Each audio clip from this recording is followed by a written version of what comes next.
The ant never saw the flame coming. Its life had been simple, guided by scent trails and instinct.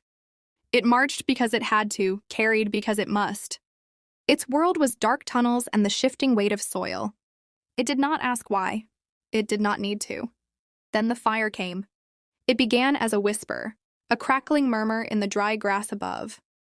The ant did not understand what fire was. It had never seen flame, never felt the creeping heat that swelled and swirled in the air, but soon it did. The tunnels grew hotter. The ground itself trembled. Smoke slithered through the passages, carrying with it a scent not of food, not of danger, but of something worse, erasure. Panic surged through the colony. Ants scrambled, their perfectly ordered system collapsing into chaos. Some tried to flee, surging toward the surface in a desperate bid for air. Others clung to their duties, dragging eggs and larvae towards safety. But there was no safety. The ant followed the crowd, its legs moving on instinct. The tunnel narrowed. It felt bodies press against its sides, pushing forward, desperate.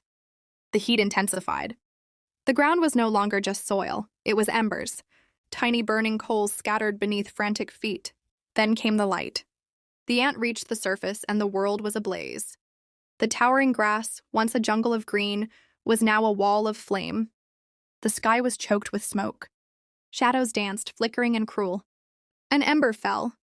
It landed on the ant's back, small yet searing. The pain was instant. It arched, its legs convulsing. It twisted, trying to rid itself of the burning speck, but there was no escape. The fire did not care for struggle. It did not pity. It did not pause. The ant burned. Its exoskeleton cracked, the heat consuming it from the outside in. Its vision blurred. Its legs twitched, spasming against the searing earth. Its body, built for labor, for endurance, for an endless cycle of work, was failing. And yet, in those last moments, something strange happened. The pain became distant. The frantic noise of the colony faded. The scent trails that had once dictated its life were gone, burned away into nothingness. For the first time, the ant was not a worker, not a soldier, not a nameless part of a greater whole. It was just itself.